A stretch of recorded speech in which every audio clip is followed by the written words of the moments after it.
Magluluto ng pusit.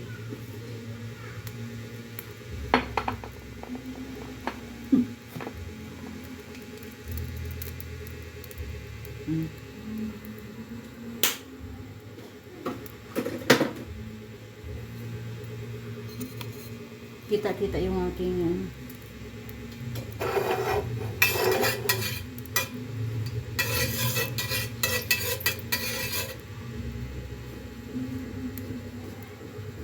unahin ang bawang, syempre.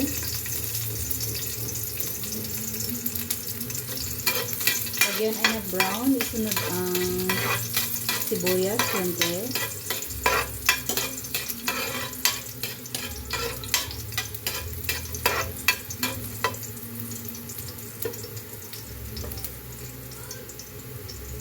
May buhok.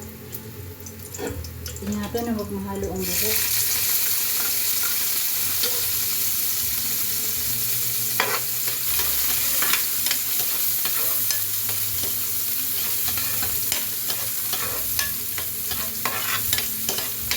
Ito yung ating ulam for today. Nagkakahalaga lang siya ng 120. Kasama na itong mga ricado. 120. 120 may ulam ka na. Diba?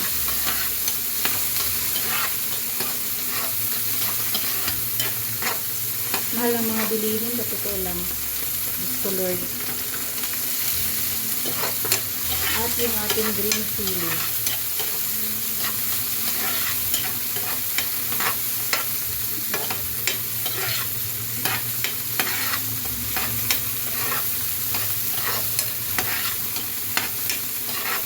Yan, luto na sila. Pwede na siyang sundan ng pusit.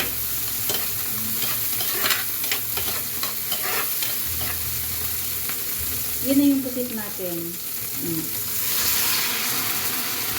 Nilinis ko na siya ng 5 dishes. Oo, 5 dishes ko siya nilinis.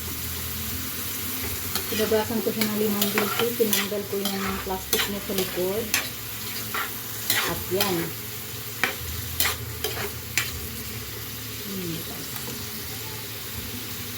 Yan ang ating pusit.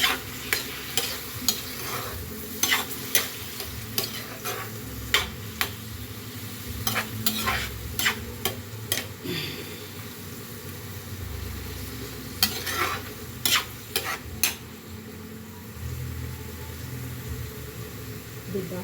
Pumaya talaga ako, no? Nagkasakit kasi tayo, eh. Kung hindi lang tayo nagkasakit. Nag-LBM ako, guys. Iwan ko ba, uy? Ano nangyari sa akin? So, lagyan na natin siya ng 1 cup na tubig. Unti-unti lang. Baka. Ayan. Pwede na yan. Estimated by pagdagan ka. So, maitim na yung sabaw niya. So, maglagay na tayo ng asin.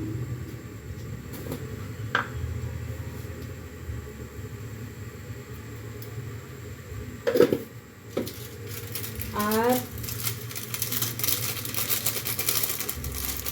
magic.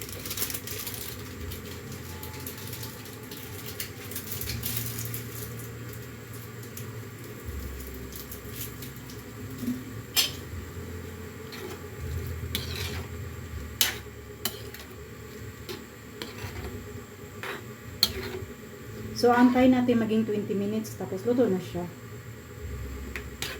Yung kapatid ko ay wala pa, so mamaya na siya kakain. Mauna akong kumain kasi gutom ako. Parang walang laman yung tiyan ko dahil nga nag-LBM ako. Ewan ko ba, oy. Okay. Ang sarap. Pero kulang ng asin, guys. Pagkatapos nito ay maglaga naman tayo ng saging. Kasi gustong kumain ng saging.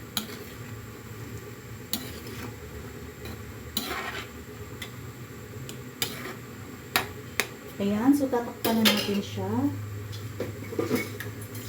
Simpleng luto lang ng pang-pobre, baga. Yan. Oops. Yung ating phone. Yan siya, guys. So, bye for now.